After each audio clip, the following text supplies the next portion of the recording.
Welcome to Sideline View, February 26th edition here at the Hockey House in downtown Brainerd. And I guess maybe first of all we have to start off with Beth Etterman winning a state championship in gymnastics, only the third one in program history, a program that's been around for about 45, 50 years. A very impressive accomplishment if anybody had seen her vault during the season, and I know you did a few times and I did once.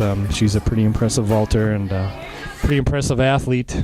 Also finished fourth and all around in AA, so great job by her. And we had several other big things going on over the weekend. Swimmers really made some hay down at St. Cloud and won the sixth title in 8 years for them, and captured a couple section championships, qualified 9 guys in 10 events.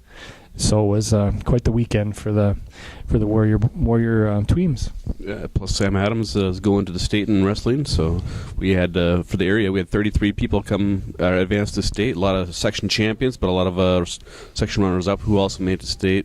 Along with the Pierce team, the Bertha Hewitt Verndale Raiders also made it, as well as Pequot Lakes Pine River Bacchus Road Crew, who makes it for the first time in their program history. So congrats to all those teams. It always seems like we have 33 wrestlers going to state. I don't know. That just seems to be, it's 30-some for the 30-some. That's kind of the magic number here, it seems like. But Warrior boys hockey team season ended last Saturday in the section semifinals at Moorhead. It was a 2-1 game. Heartbreaker. They lost in the last, I think, 90 seconds.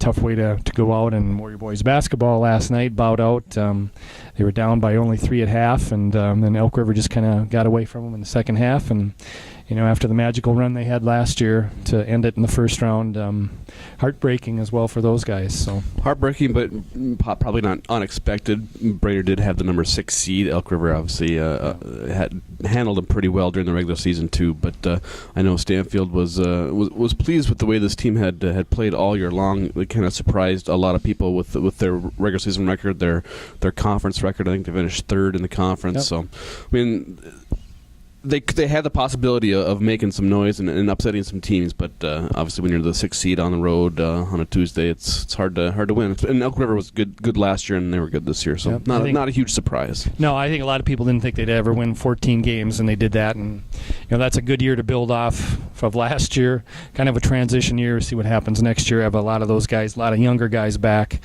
So we'll see what happens. Some of the other things going on. I know CLC's in the state region men's basketball tournament this weekend. That's at Anoka Ramsey Community College, which is in Coon Rapids.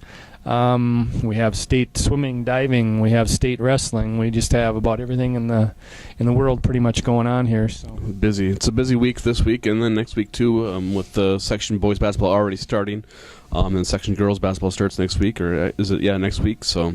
We'll be busy. Amazing thing, yeah. Even though we have 11 Warrior sports, we're down to 4 right now, and it goes fast. After this week, we'll just have 2 left: girls basketball and floor hockey. So once it starts, it also ends pretty fast. Yes, so. And then by the looks outside, we won't be hitting spring sports anytime soon. I don't think so. All right, unless you have anything else, I think we're ready to call it a day for this week. Thanks for joining us, and we'll talk to you again next week. See you next week.